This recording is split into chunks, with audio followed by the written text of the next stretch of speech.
All right. Make sure everything is working just right.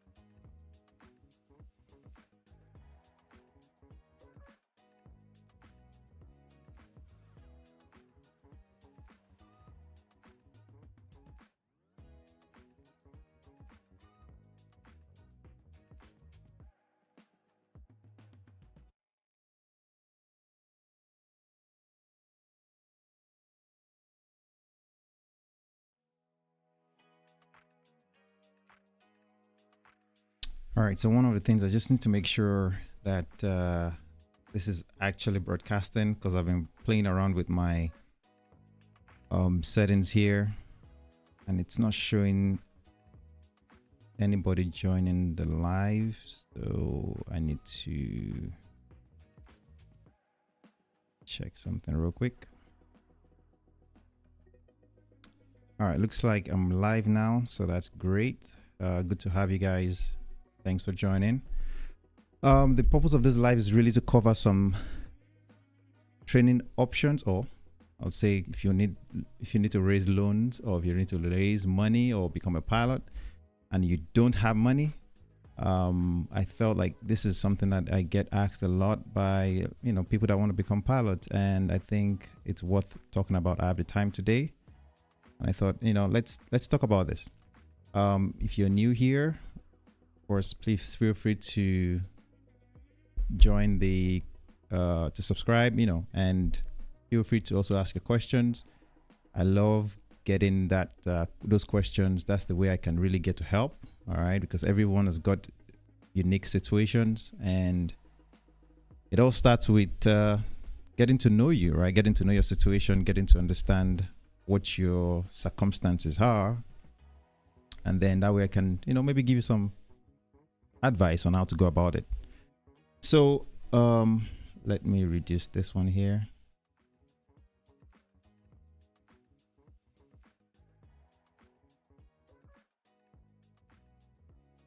Generally speaking, all right, there are so many ways you can become a pilot, and depending on where you're from, depending on your background, depending on your what your qualifications, those things will determine what you can do.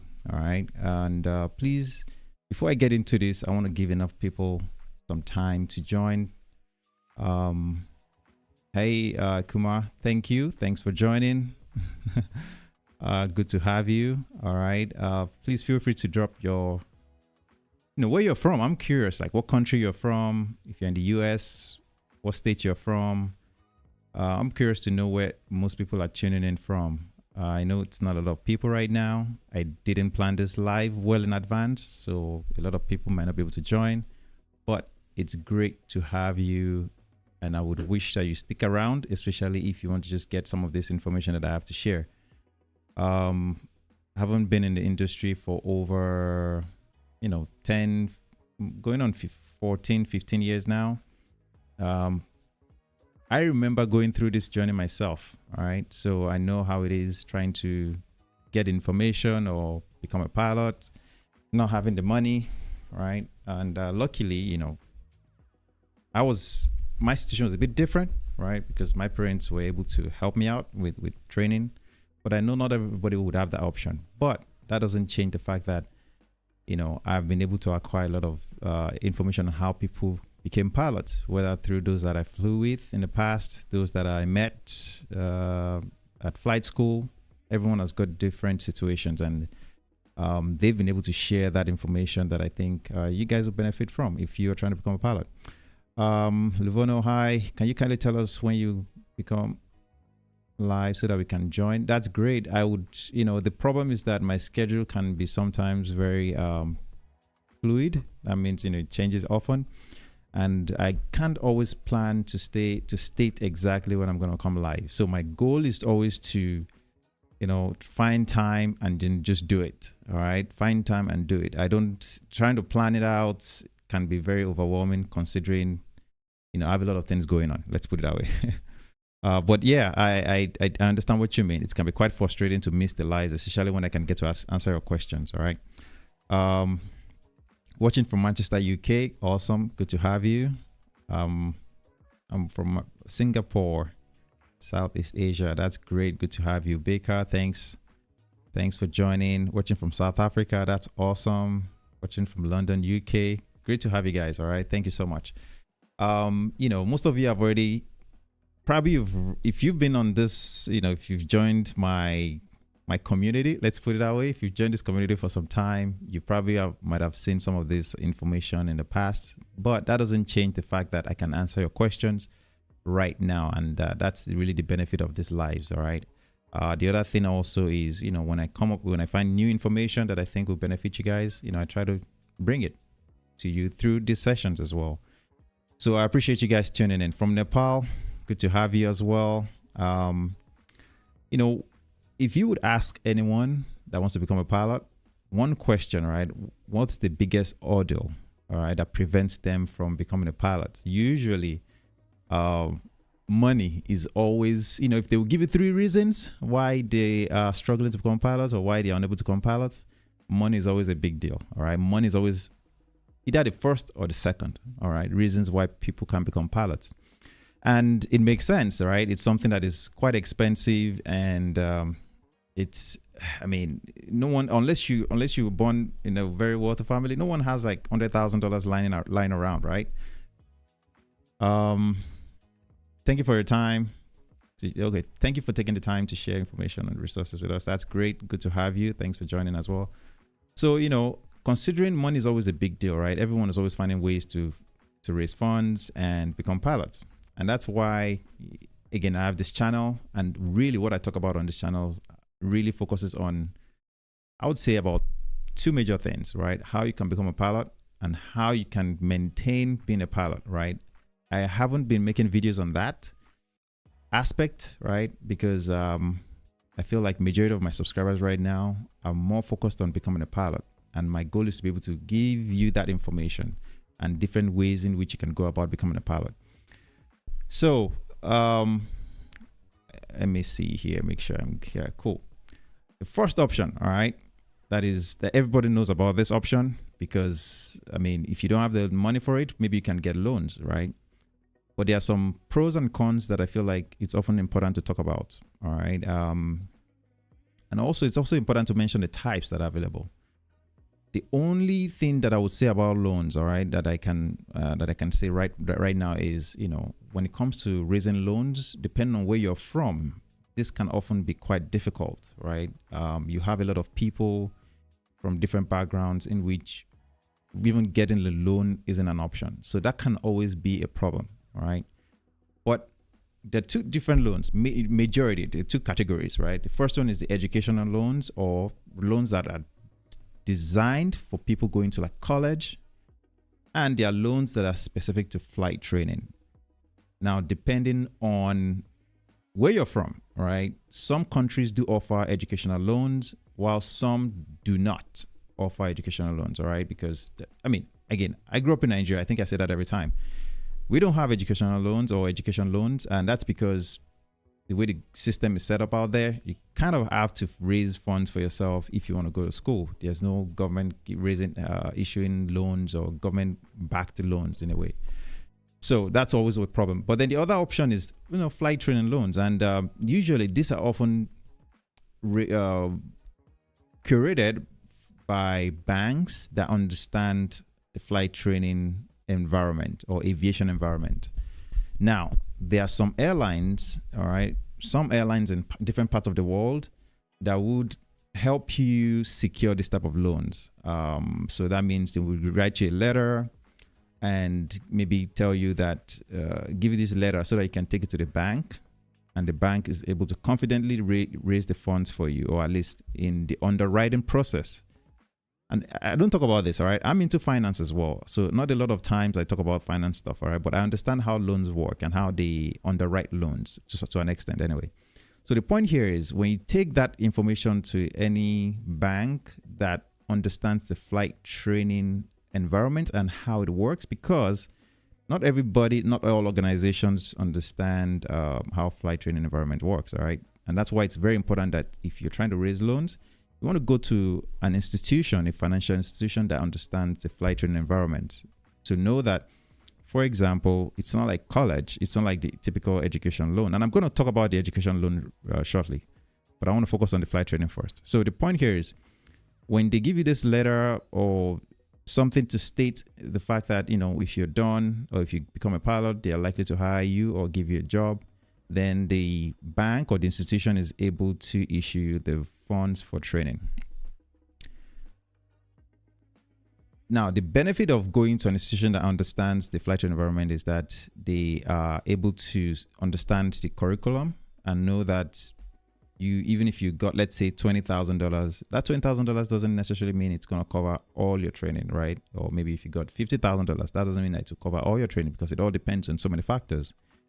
One factor being how you're able to learn and assimilate this information that you are being taught, and also developing your flying skills, right? Those often will come at different stages, and two people may not have similar path in training, and that's where the cost might be different. So going to an institution that has that understanding will be beneficial. Again, I also know that not a lot of countries, because considering the people that are watching from Africa, you know, some other parts of the world, not Senegal, good to have you. Watching from Nigeria, good to have you as well. Let's see. Nepal, I think I already covered that. Thank you guys for joining again. I appreciate your time. And the truth is, you know, I hope that you guys are able to benefit from this. Again, the reason why I'm here is I want to answer your questions live, all right? I feel like it's easier for me when I have the time to just come live and talk about these things, and rather than making a video and then sometimes I don't get to respond because I get so many messages, whether it's on WhatsApp or on YouTube, right? No WhatsApp, I say WhatsApp. On Instagram or YouTube. So please, if you have questions, drop it here. I'll be able to answer them as I go along this live. So the point here is when you go to an institution that has that understanding of flight training environment, it makes your life a lot easier. And hopefully you're able to get some backing from an airline or from an aviation organization that understands that is able to maybe issue a letter. And of course, you need a collateral, right? You need something to secure the loan. And that is where sometimes you need to also have the ability to maybe have some assets, right? And you may need somebody to co-sign with you, right? Depending on where you're from, depending on your credit history, right? All those factors will play a role in raising the loan. Now, with education alone, this is something that I believe is more accessible to majority of people in different parts of the world. So give you an example of what I mean. If you are trying to become a pilot, right? One route that a lot of people would take is to go to a bank or maybe an institution that will give them an educational loan. And that loan will then be used at an institution that provides flight training, like a university that provides flight training.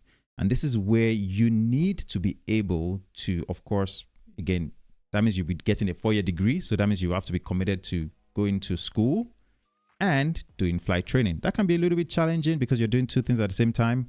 But the fact that you're able to use the educational loan to fund your training is a plus. And that's why using an educational loan and going to an institution that provides student loans, right, makes it a lot easier in comparison to the flight training option. All right. See, watching from Nigeria, thank you. Watching from Senegal, hello from Senegal. Will the stream be available for playback as it is night where I'm living? Absolutely, Kumar. It's gonna be, if you go to the live section of my channel, so you go to my channel. You should have videos and then you go to live. All right, so if you go to the live section, you will find the video there. Please don't forget to drop likes on this video. I appreciate that as well. It helps to, you know, do the whole YouTube algorithm stuff, which I don't understand till today, but anyway, it's just show your support. That's the point. Now, the pros of the loans, all right, of using a loan is that, first of all, you have the availability of the funds, and that means that you are able to start training right away. Of course, the second ability, the second pro is that you have the ability to focus on training. That means you're not worried about the money, and you're just able to focus and train. And of course, you have the choice of school. So that means if you have 10 schools, you can pick from those 10 because you are kind of coming with your own money. It's the money that has been given to you, right? All right. I can see Propeller. It says the problem here in Nepal is there's no guarantee of a job after completing training, and for no Nepali bank asks for any property which is equal to amount you're asking from. That is correct. All right. I don't know if you guys can see the comments there, but I can pin that message right there. All right. So that's what I addressed, right? The first thing is you need to have an organization that is willing to state that you will be able to get a job once you complete trading, or the other option is that the institution that is borrowing the money, in this case, say the bank, isn't too particular about that requirement. But majority of the time, they are very particular about a requirement. They would want to see that when you finish that training, you have a job ready. So what can you do about that? And this is where networking comes in, right? I know that sometimes this aviation organization in different parts of the world can be very small. And that means only a few can get into those organizations or the airlines. And that is where you need to be able to honestly stand out. I talk about CVs. I talk about how you prepare for interviews. I talk about how to make yourself stand out and how to prepare for these opportunities. That's really what you can do. Especially if you don't have the funds for training, you have to make yourself stand out. All right. In all the things I'll be talking about today, you have to make yourself stand out. You have to. Otherwise, there is no way anybody will give you money if there's no unique situation about you that makes you an ideal candidate for that loan. And then, of course, having something to back up the loan, right? You need something to secure the loan. And that's where, again, maybe you might need to reach out to a family member, uncle, aunties, somebody, right? Somebody. You have to. Otherwise, these options are limited. But I'm going to come to the next options that are available. All right. The cons, all right, of the loans will be repayment schedule. Sometimes they might have ridiculous repayment schedule. I mean, when I say ridiculous, they might tell you to start paying back in 3 years and start making some payment. And then some of them may even say that you have to be paying the interest on the loan. So even once you are issued the loan, you are required to start making some payments on that loan. So even if it's just the interest, so it may be a little bit of amount, a little amount rather, you start making a payment, and that can make it, it's a loan. You have to pay back interest. You have to pay back the principal plus interest, and that's where it can be a little bit can be stressful for most people, because you're in school. How are you able to make extra money, or in training in this case, how are you able to make extra money to pay back the loan? So that can make it a bit stressful, right? The next thing is the interest rate and the loan structure, right? Interest rates are quite high in most places right now, and that means that if you are in a situation where, again, you are not paying back this loan for a long time, of course, the loan end up ballooning to something exorbitant that it can be hard to pay back. And that is where, understanding the loan structure comes in. So, of course, if you can get lowest interest rates, get a fixed interest rate if possible. Watch out for fees. All right. Some organizations will promise you, they will issue the loan at a good rate, but then they make a lot of money. They make a lot of money on you on the interest on the loan. So not interest on the fees on the loan. All right. So they give you a reasonable interest rate, but then they charge upfront fees. All right. So that's something that you should always watch out for. And then, you're tied to the loan. So that means if you start flight training and for any reason you decide to back out of the training, well, you still have to make the payment. Okay. So, and let's say you choose not to become a pilot down the line. You're still tied to the loan. And this happens, all right? A lot of people would start training and then they change their mind. And that's where I always say that before you get started in any of these things that requires huge commitment upfront financially, make sure you are sure this is what you want to do. You know, go on discovery flights. A lot of people will say they are so passionate about aviation, but then you go on a flight or 2-3 flights and you realize maybe this is not really what you want to do. So make sure you're sure before you get committed to it, all right? Let's see. So from Livono, why are you not guaranteed to work after the training? Why you spend the money for training? Why are you not guaranteed? So let me answer that question as well. Let me see. Can I? All right. The reason why you're not guaranteed in some places, all right, is that the airlines are the ones that are able to guarantee that you'd give you a job, right? But you are taking a loan. Remember, we're talking about loans right now. So you are going to take a loan to fund training, and the airline is only going to, well, majority of the time, they probably can just state something in the lines of, depending on if they're hiring, depending on the need for pilots, right? That's why they cannot guarantee. And also, most importantly, your performance in training.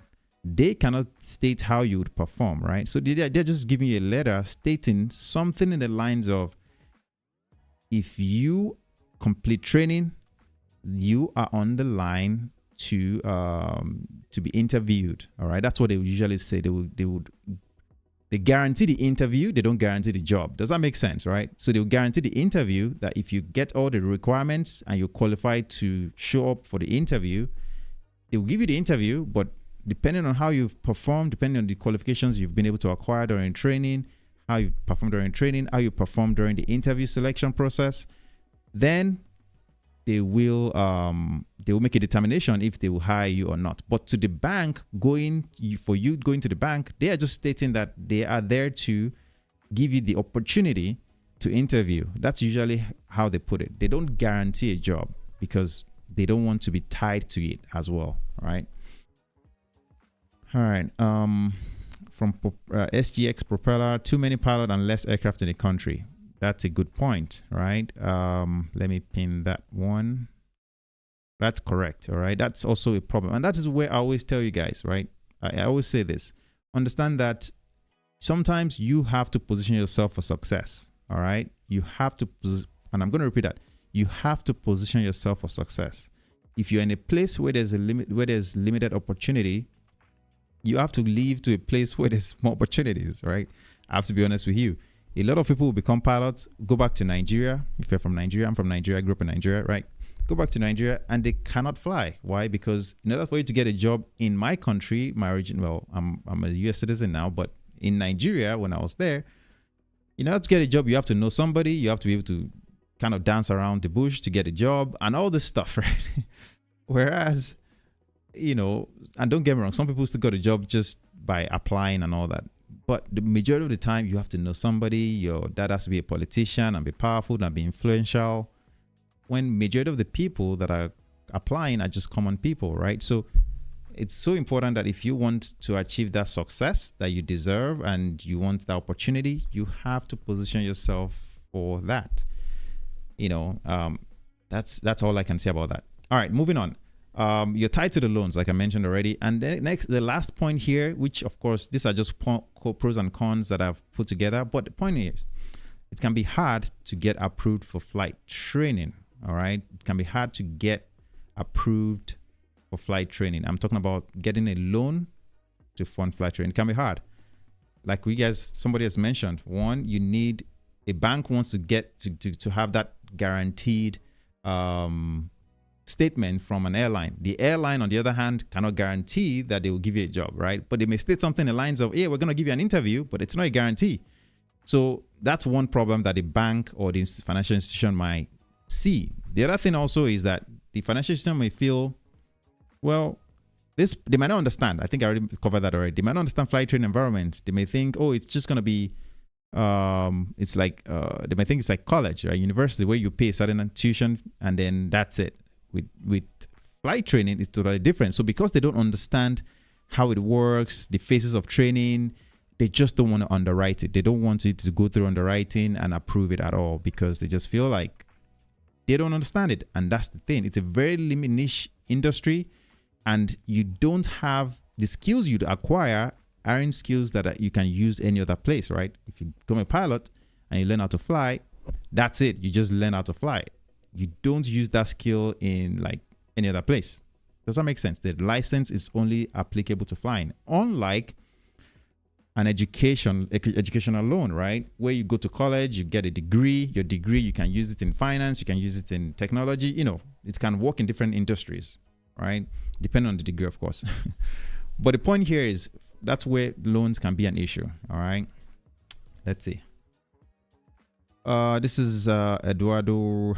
It says MPL, EasyJet, or regular Portuguese school. It depends, right? It depends. MPL, EasyJet is great, right? From what I know about it, it's. But if you have the money to go to a flight school, I would say go to a flight school. You have more options with your training, and you're able to choose your school, right? Unlike the MPL EasyJet program, you had restricted to the MPL program by EasyJet, and you have to go to the schools that they are partnered with. All right. Let's see. Overall, and with the current market situation and also future prospects. Yeah. So overall, like I said, MPL EasyJet is great if that's the airline you want to work for, if that's the airline you're passionate about, you have passion for, and you just want to be part of them. There's so many factors, but in terms of the program itself, it's a good program, right? The CAE provides some of their training as well. So, it's a good program based on what I know, but it comes down to your own personal decision. And also, I believe you have to, there's some costs associated with it. Then you have to go through the selection process. You have to be able to do all those things, right? On the other hand, if you can raise funds to go to a Portuguese school and train and become a pilot, remember, there's always that restriction of having an MPL versus an ATPL training, right? So depending on, again, your personal goals, I would say that you do what is best for you. All right. I'm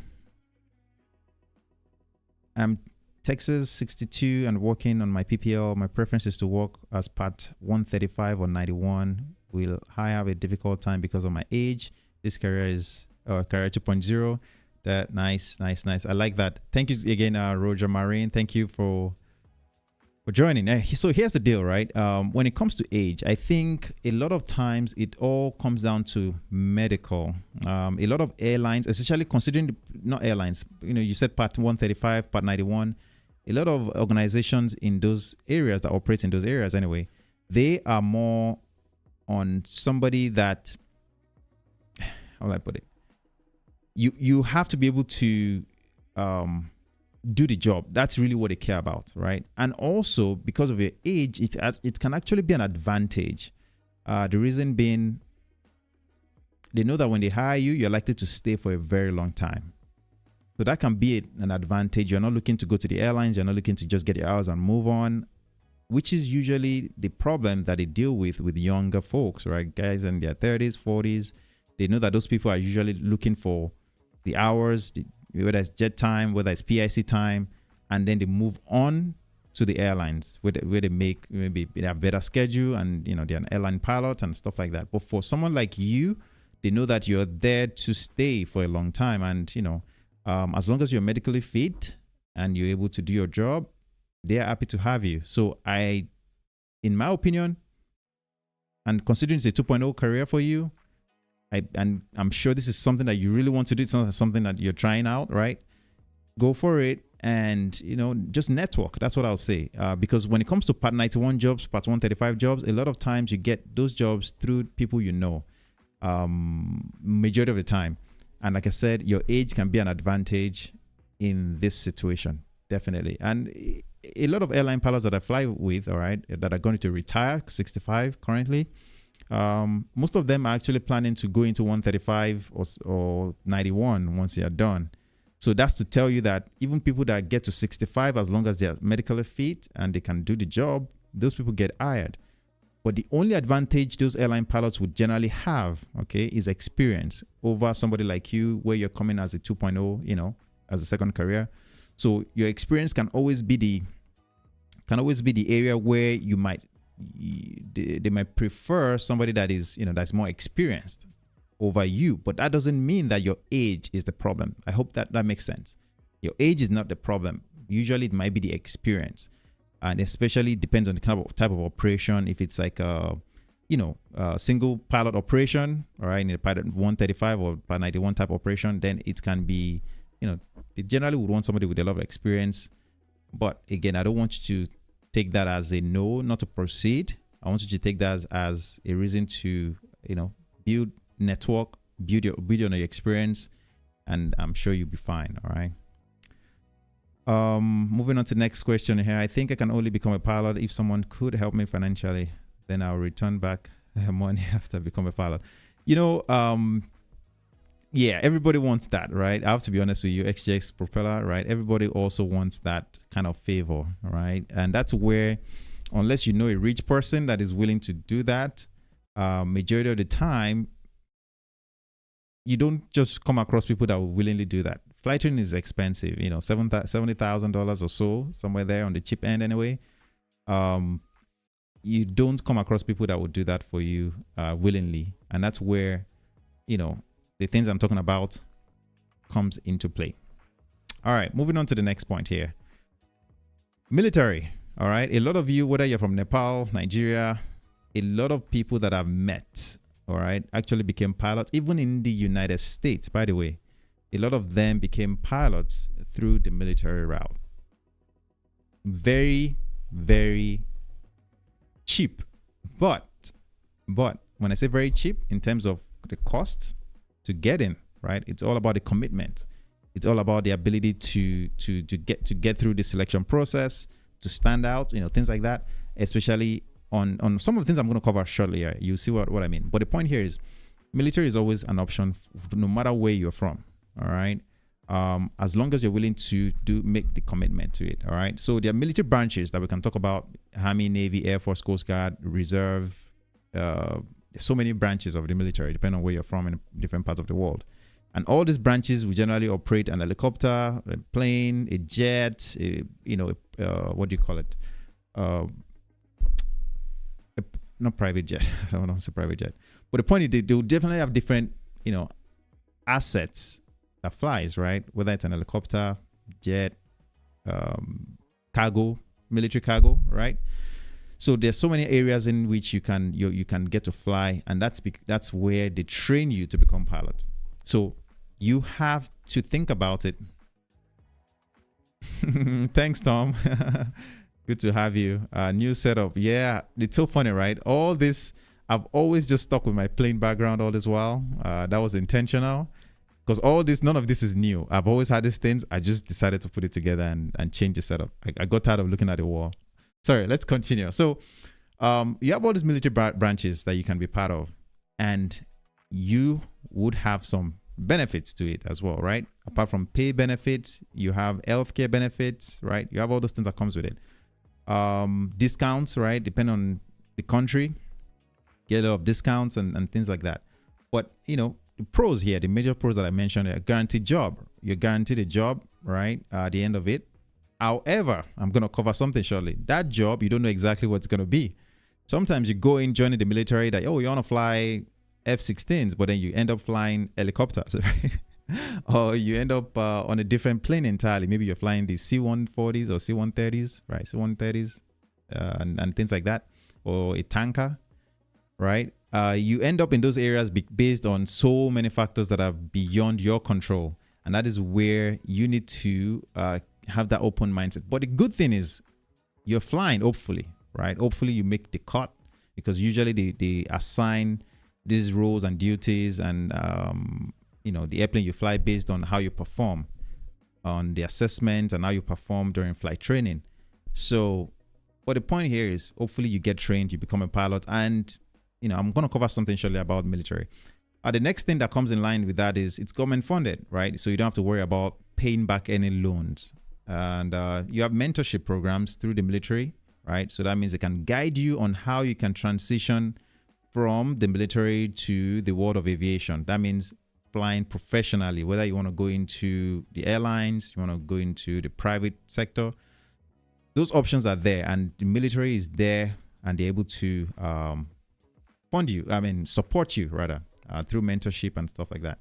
Security, right? There's that job security. When it comes to the military route, you're not worried about, again, the loan part where you are taking on the loan, and then you're worried about your job, right? You're generally flying for a considerable amount of years, maybe 10, maybe 20, maybe more, and then you have that security of the job, right? And then the experience, you have no loans tied to it.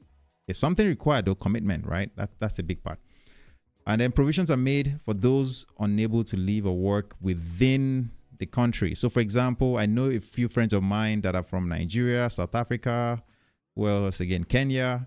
They joined the military when they came to the US. That's what they did. And they would actually sponsor your, what do you call it? Your green card. You become a permanent resident. You know, that's a conversation for those that are international. So a lot of people, if you come to the US, in other parts of the world, I'm not sure if they do the same, but I think they do, right? In different parts of the world, if you join their military, they will support you if you're an immigrant, right? They'll help you become a permanent resident, which is a great thing. But you are required to stay committed to the branch, all right, for a few years or so. Let's see. Can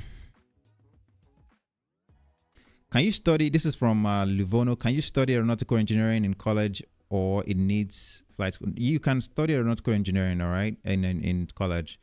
And that's the good thing. And that's I think somebody actually reached out to me asking about this in I think it was Instagram. Yes, you don't need to go to a flight school to study aeronautical engineering. However, there are two things that a lot of people mix up. All right, there's aeronautical engineering, and there is aircraft maintenance technician. They are two different things entirely. All right. When you use the word engineer or engineering, we are assuming here that you're talking about a 4-year, 5-year degree program where you get a diploma, right? When you're talking about an airplane mechanic, what did I say again? AMT, all right? That's the short form for it. Airplane mechanic, that's what it is, or maintenance technician. It's just a certificate program. So you go for the program for, I think it takes either 2 years, I believe. You take some written tests, you take some practical tests, and then you pass and you get a license. All right. Those two people, or two groups are different. So depending on what you really want, you have to be sure. If you want the engineering degree, you are not going to, you're put in a different field entirely. All right. Even though you'll be dealing with airplanes, right? But on a different level. So of course, somebody that has a degree and has an aeronautical engineering degree generally earns more than an airplane mechanic technician, right? So a technician is a technician, just like a car technician, if that makes sense. All right. Let's see, what's the next question? Can you study aeronautical engineering in uni or in CLZ? I don't know what CLZ means, but I think I already covered that. Aeronautical engineering is something you study in a university. All right. Hi, sir. Hi from India. Good to have you. In military context, Nepal Army has very, very limited number of aircrafts. Even after 5-6 years of service in Nepal Army, we don't have fixed pathway to be a pilot, and nepotism is yeah. And I remember XGX propeller, well, like I said, honestly, sometimes it takes putting yourself in a different environment to really make this work. All right. The aviation industry is already a very niche and small industry. And in certain countries, it's even very, very, opportunities are very limited. So if you're unable to, to get into those niche areas like military, raise a loan, the options will be very, very limited in those places. And I know that you probably are thinking about two other ones, which I'm going to cover here shortly. All right. Scholarships and cadet programs. I'm going to cover them shortly. Let's see. My friend is interested to become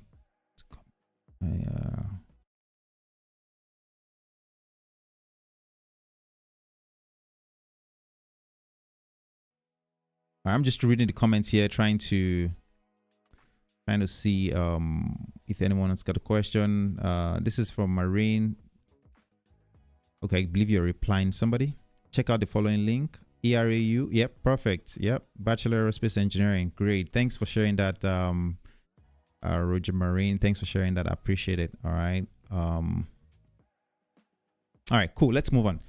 So the cons, all right, the cons of military, all right. Of course, years of service can be a con, all right.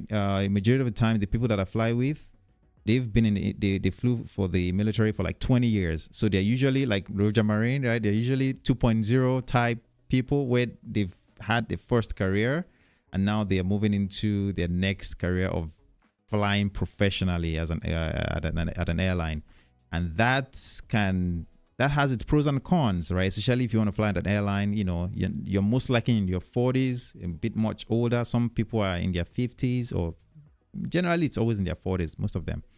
And that means, you know, you start, a majority of guys and girls that are starting much younger, you know, they have a longer career, all right, ahead of them. If you're in your 20s starting with the airline, you know, you have, you know, close to 40 years or so, depending on what age you start. But starting at 40, you generally have about 25 years left, and still a long time, don't get me wrong. But the point here is the fact that you're just starting at that age, you know, sets you back in that seniority and age preference. You know, as usually you want to be young and senior, something like that. You don't want to be old and senior. I mean, that makes sense. I guess. I hope you get what I mean. The point here is the younger you are, the more benefits you gain from it, right? But as you get older, you know, if you're unable to move up in seniority, it can be a disadvantage, especially with the airline world. Very, very particular. With Part 31, Part 135, it's quite different. It's quite different, even though they still kind of operate by seniority to an extent. But in the airline world, everything is based on seniority, everything. So being older and starting out at an airline can be a little difficult for some people. All right. All right. So the other thing is with the military, feeling stuck, right? A lot of times, a lot of people may feel like they want to leave, but they can't leave because of the commitments and because you have to sign. I don't know how often they have to sign this, maybe 3 years at a time, maybe 6 years at a time. I don't know, right? Depending on how much the government has invested in you, you're required to also kind of pay it back through commitment. Now, they take care of you, don't get me wrong, at least in developed worlds, right? They take care of you, and which is great. But you're also on the line, right, for different things in terms of you can't control you don't have a lot of control over things that happens while at the military, right?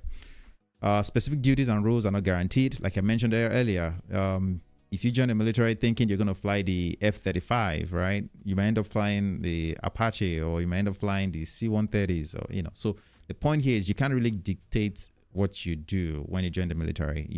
And also you might end up doing desk jobs. A lot of guys and girls that I've flown with in the past will tell me that they left the military because they ended up they weren't flying as much as they thought they would be flying, right? So they end up doing more office type jobs or roles than flying, which can be something disheartening for most, and they end up leaving. So, you know, that's something to keep in mind. Deployment is a big deal, right? You end up getting deployed. There's war going on in different parts of the world, or, you know, things happen, right? And then they send you there. You're away from family, you're relocating, you're moving around a lot. All those factors are there.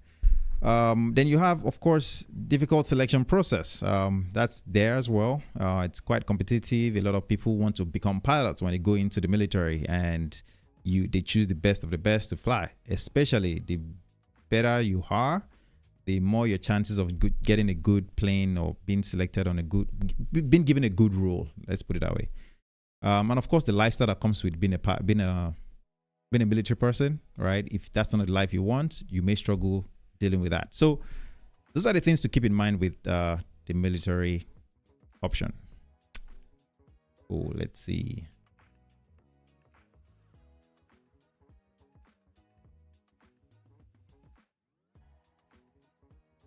I see here, Luvono, what's the difference between aircraft maintenance engineering and avionics?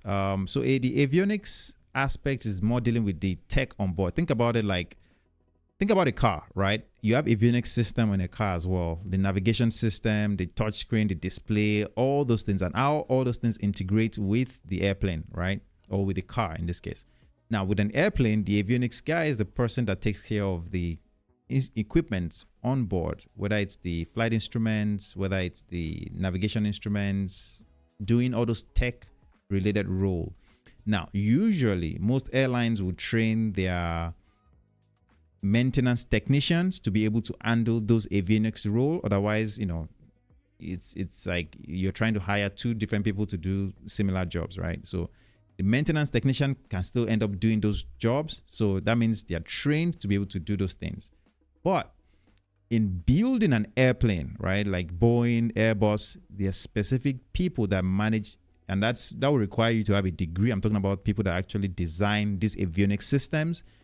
Those will generally require some form of engineering degree, computer science degree, things like that. Those are the guys that actually work on designing the avionics system and making sure that it has the bells and whistles that they want and how it integrates with the airplane itself. So the autopilot system, the navigation system, the weather radar system, the entertainment system, all those things are things that specialized roles are handled by specialized people, right?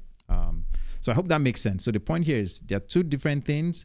But with the maintenance technician role, they can always maintain those things, right? Like fix them if they break. When it comes to designing them, it's usually done by more advanced, or I would say more educated, let's put it that way, more educated or qualified people who handle those things, all right? I see. What's your thoughts on the Ryanair Future Flyer program with AFTA? To be honest, I really don't know much about the Ryanair Future program. I haven't been on it lately. I've seen it in the past, but I can't remember much about it. But actually, now that you mention it, I'll probably look it up maybe after this. So future on Indian aviation. Actually, good question, right? A lot of guys and girls have subscribed to me on this channel that are from India, and I think India is transitioning, and even this is common on the news as well. They are transitioning from they're likely to become the world leading, what is it again? I've forgotten the term for it now. But the point is, the country is developing so fast, and the aviation industry needs to catch up because of the population and the level of advancements they are making. Companies like Apple, Tesla, they are looking into having their plants over there, right? And that's a good sign that the country is really advancing in the right direction. And of course, labor is cheaper also over there. So the point here is, the aviation industry is growing. I actually saw an article the other day about the flight school that will be, I think, opening up, and they will supply pilots or cadets. No, I believe it's pilots. They will train the pilots and they will supply the airlines. So that way there's a consistent flow or influx of qualified candidates to the airlines. That's something that Indian is, I can't remember the name of the school in India right now, but I believe it's not fully funded. And that's why I haven't talked about it on my channel. I've read about it, I've seen it, but I can't remember the province. I think there's this province out there, not states, but I think it's in particular province. I can't remember the name now off the top of my head. But India is on a good trajectory. However, the only struggle that I've really noticed is it's hard to raise funds as well for majority, unless you're wealthy, which I have a lot of Indian friends that came to the US to train and then went back, and they fly for different airlines out in Asia region anyway. And also the jobs are very limited because, again, you have a lot of people that want this job. So the competition is quite high or very steep. So my advice to a lot of people is, if you have the ability to raise funds for training, of course, go train and then get experience. That is the mistake a lot of people make. Don't just come and get your 200 hours and go back. Otherwise, you won't fly. You need tons of experience wherever. And this is for any country, by the way. I hope you guys are benefiting from this. If you have, please don't forget to drop a like on the video. That goes a long way. But what I'm trying to get to is, in any country, right, that has a lot of competition, if you feel like you will struggle to get a job or there aren't a lot of jobs, the reason why you may experience that is you don't have enough experience. So you should be able to plan for that. And that means if you're coming to train, don't just go with the minimum hours. Make sure you get as many hours as you can possibly get, and try to be above the average. So let's say the average over there is, let's say the airline requires 500 hours. You try to get 1,000 hours if possible, right? So that when you go back there, you are above majority of the people applying. And that's how you can get these jobs. I have to be honest with you, especially in areas where the competition is high. All right. Next thing here that I'm going to cover is scholarships. All right. A lot of people have found my channel through scholarship programs. Sorry, I need to.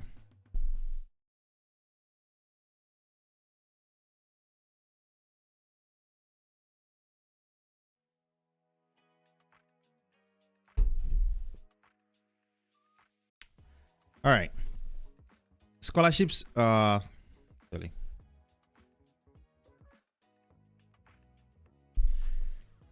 Scholarships are one of those things that are quite good if you can get them. All right.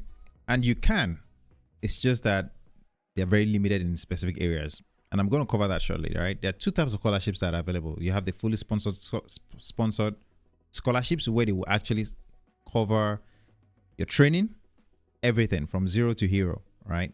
Those are very rare. And then you have the partial awards, right, where they will award you, let's say, $5,000, or they will award you $2,000. Those are also available, or $500, right? They're depending on the value of the award. But the point here is, with scholarships, they have good. The pros are, no ties. You're not tied to an airline. You're not tied to an organization. You just, you apply, you stand out, and then if they like you, they award you the scholarship. It's funded, so that means you don't have to worry about raising loans. And a good part, or the most important part, I think a lot of people fail to realize about scholarships, is that the networking and mentorship opportunities are unlimited, right? You get to network, you get to meet a lot of people, and that can come in very handy, especially once you're done with your training. So a lot of times people forget about the importance of that networking and mentorship, especially in a scholarship program. And that's where, I talk about being part of a professional organization, and generally that's where you find the scholarships. So I want you guys to do a quick search if you can. All right. Depending on where you're from. All right. If you are trying to find scholarship programs, I always say this, right? And I think this is important. Okay. So I'm going to sit up. All right. Because I talk about scholarships a lot, but they are very limited and very restrictive in some form. So in the sense, if you're from India and you're looking for a scholarship program, it's best you find scholarship programs within your country. If you're from Africa, Nigeria, South Africa, wherever you're from, it's best you find scholarship programs within your country. Start with that search. If you're in the United States, start with that. If you're in the UK, start with that. The reason being, all the scholarship programs are generally designed to favor the citizens in which the organization operate. Hope that makes sense. That's how these organizations give back to the community, and they favor their citizens. So if you're looking for a scholarship program and you're trying to there's no reason, there's nothing wrong searching, internationally. There's nothing wrong with that. But your best chances of getting awarded a scholarship starts from where you are from. Now, once you've exhausted your search within the area you're from, then you can then extend your search to foreign places or international places, right? The next thing to remember is that with scholarship programs, you will have to show whether funds will be used.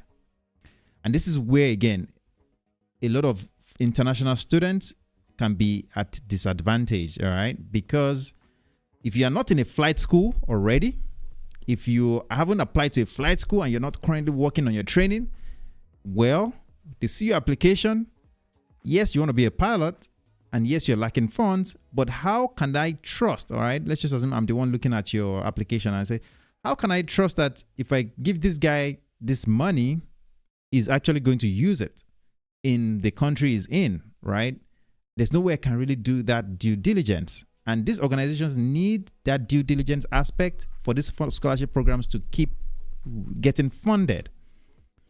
So that is where it can be quite a disadvantage for people that are in foreign places or internationally. Now, a lot of people that I know that have been awarded scholarship programs are honestly within the country, like in this case, the US, Canada, UK. They live there, they are there, and they are usually not international students. Now, there are some cases where you may be in the school and you're already training, and then they will issue that, they would actually award you the training, right? They award you the scholarship because you are already in that country. Let's say you're in the US already, all right, and you're in flight school and you're having financial issues, and then you apply for the scholarship. They may award the scholarship to you, but it's also very important. I hope you guys are following this, right? But it's very important that you demonstrate that you are integrating well into the society. Here's why.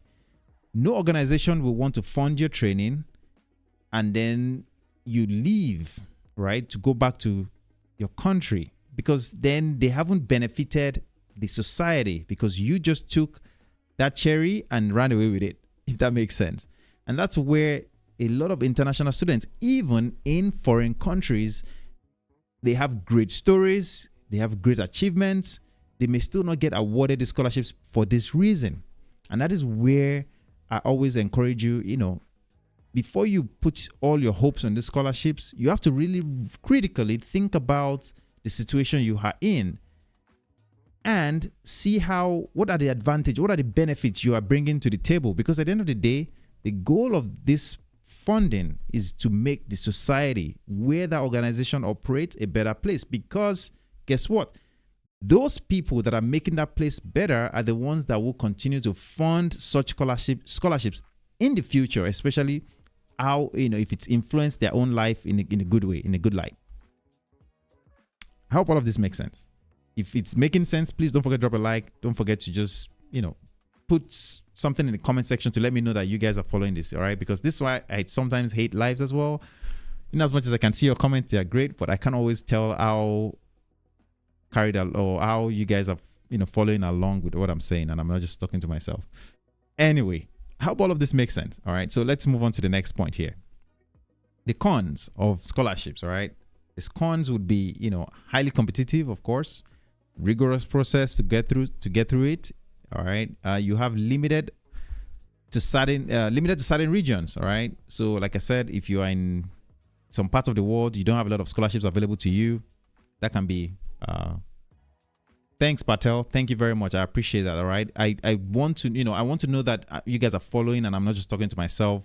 I want to get that feedback. All right. Give me that feedback. If there's something wrong, if the audio is not great, if the text is not great, things like that, please let me know. All right. I appreciate it. Very informative. Thank you so much more. I appreciate it. That's how I'm able to stay engaged with you guys. All right. Thank you. I appreciate it. All right. Limited to certain regions, depending on where you're from, right? The scholarship programs are often limited to specific regions. And I always say this also, something just came to mind. If you're looking for scholarships, search the aviation organizations in your country. All right. So if you're from India, if you're from Brazil is a good example, or even France is a good example, but I'm going to come to that. Let's assume you're from Brazil, right? And you're trying to get into scholarship programs. If you go on Google right now and you search Embraer educational scholarships, you would actually see a list of programs that Embraer, the airplane maker, I'm not sure if you guys know Embraer, but Embraer is an airplane, they make airplanes. They provide scholarship programs to Brazilians. If you go to France, Airbus has its own scholarship programs and organizations that they give money to, because Airbus itself will not fund the scholarship for various reasons. Not fund. They won't issue the scholarship out to people individually. That's what I mean. However, they would issue the funds to organizations, professional aviation organizations, and then the organizations will do their due diligence to, give the awards to the right people.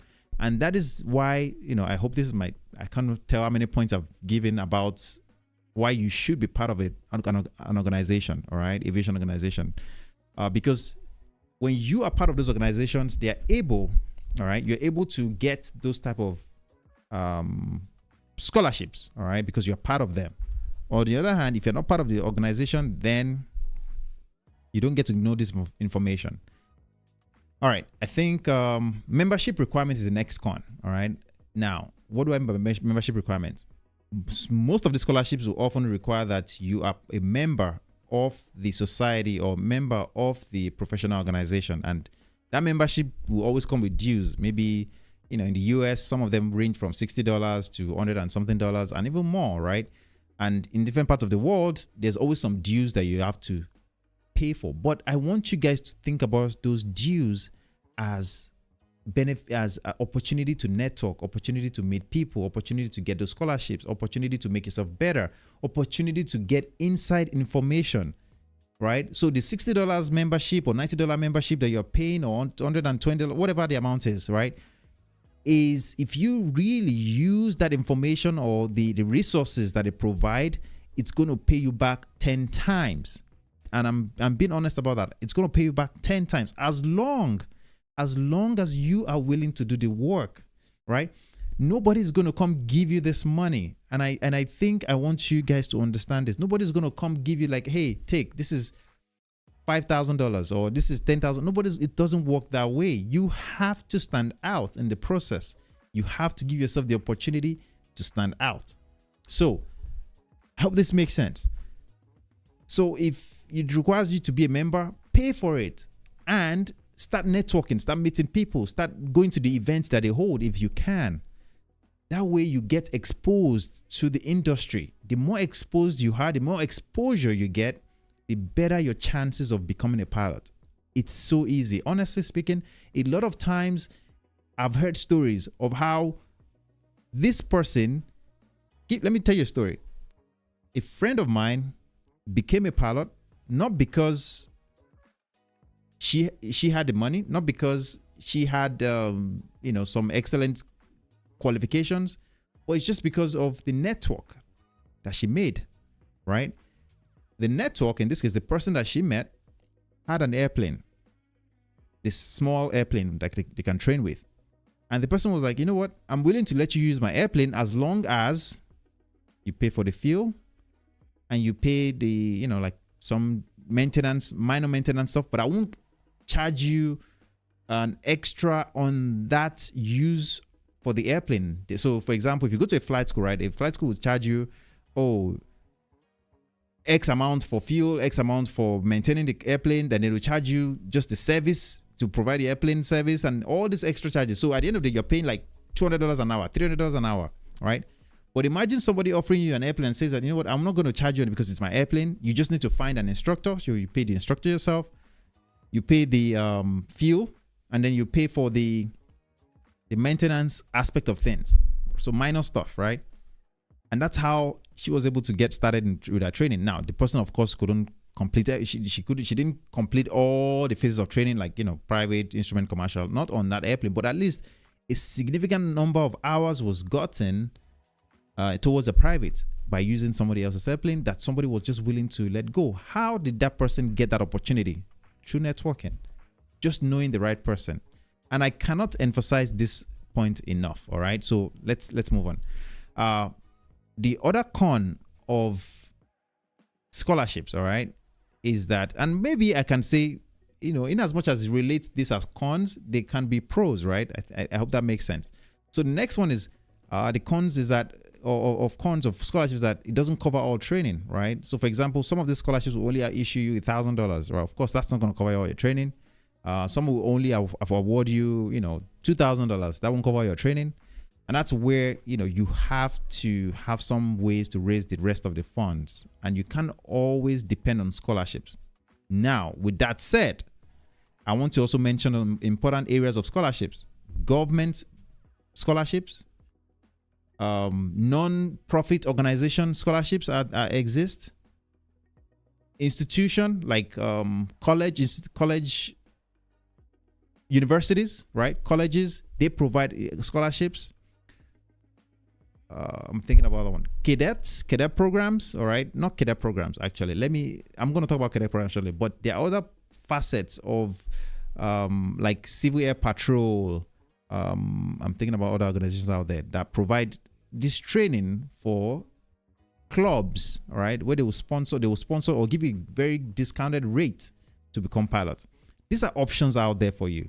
You need to be able to harness these opportunities, but it starts with you putting yourself out there, especially with these scholarships. You have to be able to write the essay. You have to be able to, if they do assessment, interviews, some of them will do interviews. You have to be able to, and that's why I cover these things on my channel. You guys may see these videos and think, oh, it doesn't apply to me. But hey, all interviews, an interview is an interview, and the skill that you need in one is generally required in the other. So if you are equipped with that information, you will be able to do well. And by the way, if you haven't subscribed yet, of course, feel free to subscribe, right? All that good stuff. I hope you guys are benefiting from this. All right, let me just cut off with this. Very informative. Thank you. I applied for British Airways a number of months ago. I managed to make it most of the way, but was rejected. What can I do over the next year to better prepare myself? Good question. Pratt, if you're still here, I'm just seeing your message. Sorry about that. But here's something I'm going to say. All right. British Airways program is very great. Right? It's one of the things I'm going to talk about. And maybe that's actually a nice segue into my next point. Cadet programs. All right.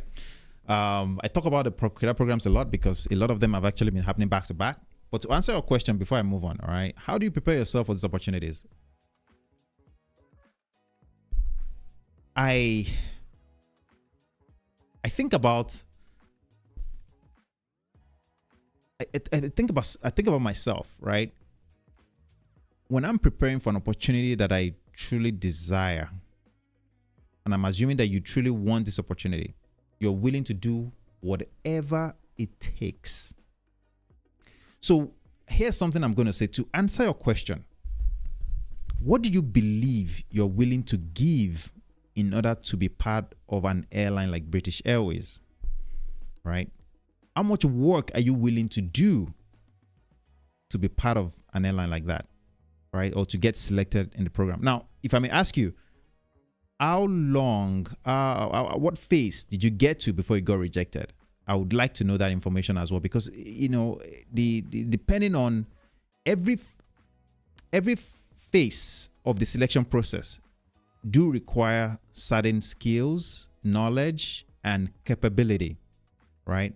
When you apply, you talk about the application requirements, you talk about the qualification requirements.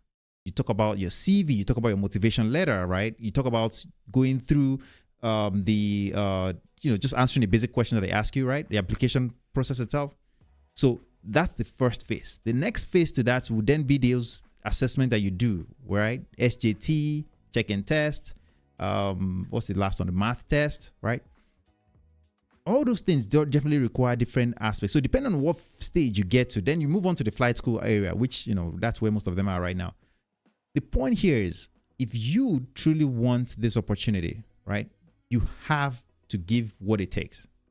And majority of the time, I'll be honest with you, majority of the time, a lot of people think, oh, it's a cadet program, it's a game of luck. Yeah, there's a little bit of luck, because remember, waking up in the morning is a bit of luck, right? You kind of need to, you kind of need a bit of luck and favor, right, to wake up in the middle of the night. But we don't think about it, right? But the point here is this. Those programs, in as much as we can say there's a bit of luck involved, there's majority of it is all on you, is on how well you can prepare. How well you can prepare. How well you can prepare. And I cannot say that enough. If you prepare really well, you would go really far in the program. Now, this is where luck comes in, and I'm going to share this with you. Okay. If you have, let's say, 10 people in a group, let's assume you have 10 people in a group, and all these people that you're put, so you are one, and you have 9 other people, right? So you have 9 people, and they want to choose one person, right, in that group. Do you know how competitive that would be? I'm sure you can tell it's going to be really competitive, right? They want to select one person, and they have 10 candidates available to them, right? That means, and we're talking about 10 excellent candidates, right? I'm talking about excellent, top-notch candidates, and they want to choose one person. What do you think you would have to do to be part of that, to be the chosen one, right? That's where that luck comes in, right? Just, saying the right things, doing everything right. That's, of course, all of you would have to prepare, right? But there's always, if you think about the 100-meter dash, right? 100-meter race, or 100 meters, that's what we call it, dash. Majority of the time, what makes one person exceptional, like Usain Bolt, right? Or Leno Miles, I think that's his name, right? The gap between the exceptional and the great, right, is always very, very tiny. And what makes that difference, right? Is it practice? There's so many factors. And that's where these cadet programs can be quite a challenge, right? Especially at that final stage, because you have exceptional candidates already, and then you're trying to pick a handful of them to get into the program. And that's where the luck comes in. But if you haven't made it to that final stage, I can bet with you, you can do all the, if you do all the work that I talk about on my channel, and you put in the work, you truly put in the work, you will get to the final stage. That is almost a guarantee. Almost, all right, a guarantee that I cannot, that's all I can say about that. If you do the work itself, you would get to the final stage. Now, the final stage, like I said, it's where that competition is really steep. And it will take that exceptional skill, exceptional knowledge, exceptional performance, exceptional dexterity to really handle that situation, because they will test you, right? They will test your limits, right? They'll put a lot of pressure. They want to test you to your limits. And it will take that exceptional skill to make it to the top, right? So that is something I'm just going to tell you. Hope that makes sense. I know I kind of got too passionate about that, but honestly, I'm passionate about this because this is how I know that lives are changed. You don't have to get a loan. You don't have to find a loan. It should pretty much give you a guaranteed job at the end of it, right? All right, let's talk about the types of cadet programs. We have the fully sponsored, partially sponsored, individually sponsored, and let me talk about that. All right, fully sponsored, right? British Airways is an example of one. TUI is an example of one, and I think there's so many other ones out there. You pay for the program, you go through it, you get selected, you're in. Partially sponsored example will be Lux Air. There's so many other programs out there, but think about partially sponsored being you pay 50%, they pay 50%. They both have their pros and cons, right? Because by you committing to it as well, you know that there's money on the line, so you're likely to put in the effort and push yourself to succeed. Then you have the individually sponsored kind of cadet programs, and there's so many of them as well. I believe, what's this name called? This Wizz Air is an example, right? Where you are going to have to pay for it yourself, but you have somewhat of a guaranteed, again, they don't say guaranteed job, but they have a job offer waiting for you because you're in, and there's so many other ones like that. Now, the pros, guaranteed job opportunity for most part, especially for the fully sponsored programs, as long as, and again, even though they say guaranteed job, it's not necessarily guaranteed. Remember, you still have to go through, once you get through the training, even if you struggle through training, they may terminate your training. They may terminate your contract. That's the truth about it. So just because you've made it through the selection stages and you've not been selected and you're now starting training doesn't mean that you're fully in. They will try to help you to succeed, but if for any reason you're just not getting it, they would have to terminate it. Then you have the funded, right? The funds that are, and I guess I said funded, that's the benefit of it, right? Some of them are funded. You don't have to worry about the loans tied to it. Mentorship, usually they will provide some form of mentorship for you to succeed. They want you to succeed, right? Because most of the time they have some money on the line as well. They have some resources on the line as well. So they want to make sure that you succeed. And the next one here is security. And I say security in the sense that you're going into this program, especially if you've individually sponsored or raised the funds yourself, you are going into this program knowing that there's some form of job waiting for you, right? So that's the security about it. So it gives that confidence to proceed.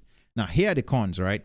You're bonded for a number of years. So that means you sign a contract and you're required to stay with the airline for 6 years, 7 years, depending on the airline. And what that means is that you cannot leave, right? If you leave, you are going to be on the hook to pay back some money. All right. So that's one important thing. Filling stock, especially on the MPL programs. So for example, if you think about, is it EasyJet? I think it's EasyJet, right?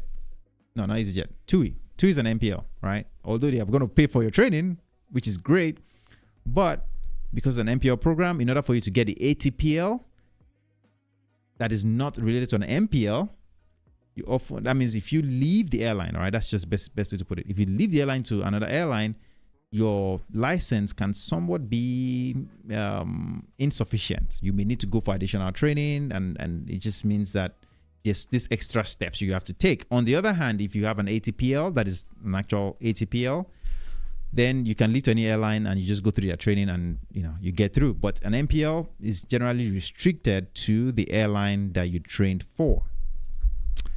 Another con of these cadet programs would be lack of feedback, right? You go through the application process and you don't get selected, and then they don't tell you why, right? You don't know what you did wrong. You don't know if you said something wrong. You don't know if your CV was bad. You don't know if all these factors. And this is where I always say that if you can get your hands on a CV service, get somebody to help you vet your CV to see if it's good enough, or if you can work on it, if you can improve it, you should always do that. It will go a long way, especially for these cadet programs. And of course, your performance, right? If you go through the assessment and you're unable to get through the selection process, they don't give a feedback, so you don't know if it's a particular version of portion of the test you failed on and what you need to work on. So that's something to keep in mind. Something to keep in mind, right?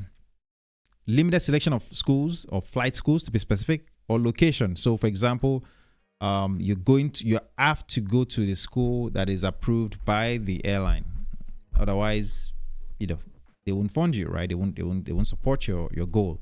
So that's where it comes in a little bit limiting, right? Depending on where you're from, depending on where you live, you may have to travel far, you may have to relocate, things like that, to make the training work. And remember, the training will generally take about 18 months or so. So being able to have that school selection can be limited. All right. Now, another con is the right to leave work or study without restrictions, especially for my fellow international, guys and girls, where you're in a specific country and you want to apply to a cadet program in a different place. That can be a problem, and that's where you need to understand the requirements of the application before you put yourself through it. If you do not meet the requirements to leave work or study in those places, they would generally not take you, right? So again, that goes back to me saying, position yourself for success. Find places where your chances are kind of unlimited, right? At least you have more opportunities. The next one here is limited in certain regions. So most of the time, there are no cadet programs in Africa that I know of. There are some in Asia region, right? Depending on the country. You have a lot in EU region, UK, US. There are lots of cadet programs in those areas, right? So if you are trying to become, get through a cadet program, you have to be in the areas where these things are available. Otherwise, it's going to be hard, unfortunately. I hope this is making sense, guys. If it is, please don't forget to drop a like. Don't forget to let me know in the chat. It goes a long way. That's how I get to know that all I'm saying is making sense. If you have questions, please shoot your questions in the chat as well. I'm going to answer them right now. And then, of course, last but not least, okay, and actually it's not the last, because these are just some of the points. There's so many points and things to cover, but without spending too much time, it's already 12 something here. All right. Difficult selection process. You have to understand that the process can be difficult. It can be time consuming. Right. And that's where you need to have that. I always call it mental strength to go through the process. Study, practice, give yourself the opportunity to succeed. Yeah. That's really all I got. There's more we can say about this, but I think I've been talking for how long now? I don't know. Let's see. I've been talking for an hour, 18 minutes. All right, cool. So if you have any questions, please feel free to drop it in the chat section. Otherwise, I think, I've covered all the things I really wanted to cover here. Unless you have a question. All right. The goal here is, to give you guys the information, to support you in the process, to guide where I can, and hopefully you're able to achieve your goals. All right. Yes, George Moore, this will be available once this is over. If you go to the live section, if you go to the live section, Vic Health TV, thank you. I see that. Epiphany, thank you so much. And I'm happy to see you again, joining, at least being part of this. Yeah, so if you go to the live section of this of my channel, you see this video there. All right, it should be the most recent one. I just wanted to share all of this with you guys. You know, I know that a lot of you do have a lot of things going on, and if you're in the US, happy 4th of July. All right, wishing you guys success, wishing you good luck, and if you're in the process of the British Airways and still, you know, preparing for your interview, whatever that may be, I wish you guys success. I wish you good luck. I want you guys to succeed, and I want you to get to achieve your goal. Right, that is the main point of this. Get to achieve that goal that you desire, that you deserve, and then you probably worked hard for. But don't give up, right? If for any reason, you know, things that hasn't gone your way or it's not going your way, know that sometimes it's a matter of, you know, doing it over again, right? It's a game of, what do you call it? Game of numbers, right? The more you do it, the better you become. And I think this is always a good time to talk about some things that makes me really happy, all right? And I can't say this enough, all right? There's a reason why I do what I do. I get comments every day, right? I get people sending in, you know, just, oh, I made it through, or the interview was easier, thanks for your help, or the CV, right? If it's CV, for example, right? Oh, made my CV so much better, thank you. Like so many areas like that.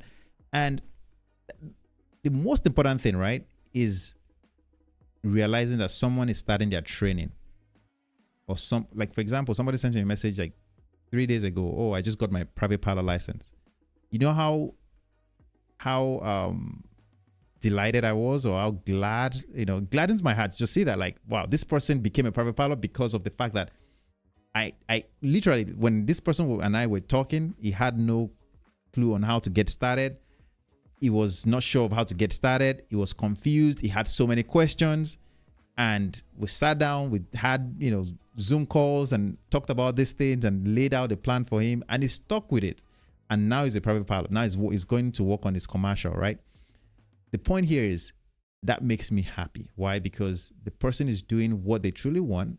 And I realize that my time hasn't been wasted. And that's why I do this, right? No matter how low the views may be or the likes may be, I know that what I do here, it does take a lot of work, time, research. I mean, the list goes on, right? Let me do that. And I just hope that you guys find value in this, right? At the end of the day, this is really to hopefully change lives, right? Someone has influenced my life to this point. I hope that I get positively influence yours, and you are taking that motivation and the knowledge, the information, and you're able to use it. At the end of the day, you would have to go for that interview. At the end of the day, you would have to take that check ride. At the end of the day, it's your life, right? And nobody can really make it different more than you actually want it, right? Nobody can influence you to do things that you don't want to do. But if you need information, you need support, you need guidance, you need pointers in the right direction, right? You can always reach me on Instagram. You can always reach me on my YouTube. You can always feel free to subscribe. Those are things I can do, right? I wish you guys best of luck again. I'll see you in the next one. And just to take the comments here real quickly, thank you. I appreciate this. Thank you so much. Thanks for tuning in. I'll see you guys next time. Take your question real quick. What do you think about paying for jet type rating and jet time towards ATPL? You know, that's a great question. And I think I see what you mean. Maybe to speed up the process and get the hours so that you can make yourself more qualified, all right? You know, just to improve your qualifications and experience. I would say this. Paying for a jet type rating isn't something that I would encourage you to do, especially in this part of the world. You said you're in Texas, right? Because one, unless you have the inside information that the company is going to take you if you had this type rating, then maybe yes, do it, right? But if you're just going to take a type rating because you think that's what the company or X number of companies would like, you may be surprised that that's not really what they care about, because at the end of the day, every company will send you and train you, right, for their training, for their ratings, and you don't have to pay for it. You don't have to do it yourself. And sometimes they prefer that you actually get the experience and the training with them rather than from other places. But like I said, unless you have that inside information or somebody telling you that, hey, if you have this type rating, we're going to hire you, then great, go for it. The other part to that is getting jet time.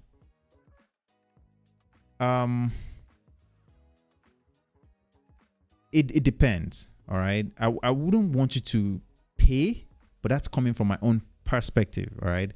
I'm much younger. I'm in a different field, like different, I guess, phase in my career in a way, compared to you. But what I would say is, before you pay for anything, make sure you do your due diligence to make sure that it's going to return on investment, right? I don't want you to go pay for, because I know some companies out there that will make you, they'll give you jet time and all that, or if you pay. But is it going to open the doors that you want? If it's going to open the doors that you want, sure, go for it. And hopefully and it's affordable.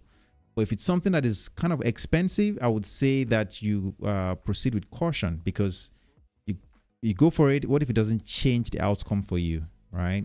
So it's best you network. I think for someone like you, your experience, your age, I think networking will be your greatest advantage at this point, because, in terms of life experiences, I'm sure you're solid.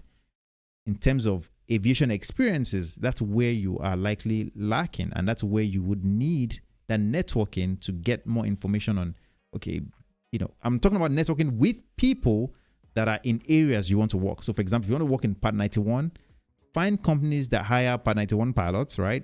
And try to talk to them. Okay, this is what you're working on. What would they need from you in order to at least be qualified to interview, right? What would they, that's where because sometimes there's a lot of gray areas with Part 91. There's a lot of gray areas with Part 135. Well-established 135 operations can still be black and white, where they will tell you exactly what they need. But Part 91 can be a lot of gray, right? Where it depends on who you know, if they like you, things like that. And maybe your experience won't even matter, right? Whether you have thousands of experience or hundreds of experience, maybe it won't matter, right? Because they just like you. So it's important for you to do that due diligence before you go pay for a type rating or pay for that jet time. It's something that I would say you proceed with caution with. All right. I hope that makes sense. I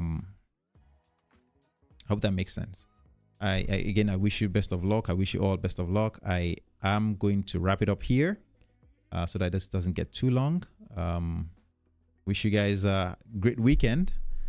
See you in the future video.